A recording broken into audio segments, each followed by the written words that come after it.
अस्सलामुअलैकुम वरहमतुल्लाहि वबरकातुहू। आज की हमारी कहानी है एक दुखी बेटी पर बीते जाने वाला सच्चा वाक़या। एक बेटी ने माँ के कहने पर रिश्ते के लिए हाँ कर दी। मंगनी हुई, मंगेतर से राब्ता हुआ, लेकिन ये क्या, जब भी अपने मंगेतर से बात करती तो उदास हो जाती, रोने लग जाती, कोई ना कोई ऐसी बात हो जाती कि बात आंसुओं तक आ जाती। खैर वो ये समझती रही, ख़ुद को तसल्ली देती रही कि जहाँ ज़्यादा लड़ाई हो वहाँ ज़्यादा प्यार होता है। शायद यही इसकी कामअक्ली थी। कुछ अरसे बाद शादी भी हो गई, लेकिन फिर भी हालात वही थे। शुरू में इसे लगा कि अंडरस्टैंडिंग में वक्त लगता है, सो कंप्रोमाइज़ करने लगी। कभी कभी अपने शोहर को एहसास भी दिलाती रही कि हम एक बेहतरीन रिश्ते में मुंसलिक हैं। शोहर तवज्जो भी देता था, प्यार भी करता था, लेकिन इग्नोर भी करता रहा। इस लड़की ने अपने शोहर के वालदैन को दिल से अपने वालदैन मान लिया हुआ था, तो जब भी इसका शोहर अपने वालदैन से सख्त कलामी करता तो इस लड़की के दिल पर चोट लगती। इसे समझाती, अल्लाह के बंदे, माँ बाप बहुत बड़ी नेमत है, इनसे पूछिए जिनके पास वालदैन जैसी दौलत नहीं है।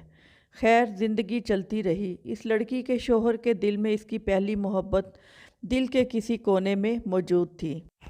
वो हीले बहानों से अपनी इस पहली मोहब्बत की खबर रखता था, जिसकी खबर इस लड़की को भी हो गई। इसने बस अपने रब से इल्तिजा की कि ऐ मेरे अल्लाह, तू मेरे दिल के हाल से बखूबी वाकिफ़ है। या अल्लाह, तू दिलों में मोहब्बत के चिराग जलाता है। ऐ मेरे मौला, ऐ मेरे मालिक, तू मेरे शोहर के दिल में मेरे लिए मोहब्बत कायम कर। आमीन।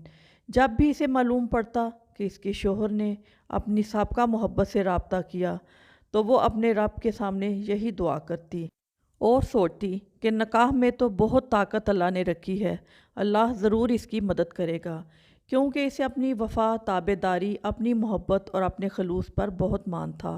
पर मान तो होते ही शायद टूटने के लिए हैं। वो मान भी टूट गया, डिप्रेशन में चली गई वो एक बेटी। कई बार इसने अपने अल्लाह के पास जाने का सोचा, क्योंकि अल्लाह से बढ़कर इंसान को कोई भी प्यार नहीं कर सकता, लेकिन इस्लामी तालीमात इसे ख़ुदकशी से बाज रखती रहीं। और एक दिन इसी डिप्रेशन में वो किसी से शिकवा किए बगैर अपने खालिक हकीकी से जा मिली। हमारे माशरे में बहुत से ऐसे केसेस होते होंगे, कहीं औरत मज़लूम तो कहीं मर्द, लेकिन क्या हम बहैसियत मुसलमान निकाह के बाद सिर्फ़ अपने हमसफ़र के नहीं हो सकते?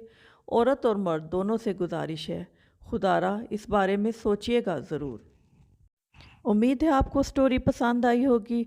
आपको स्टोरी कैसी लगी कमेंट करके ज़रूर बताइएगा और लाइक भी कीजिएगा, और प्लीज़ चैनल को सब्सक्राइब भी ज़रूर कीजिएगा। बहुत शुक्रिया। अल्लाह हाफिज़।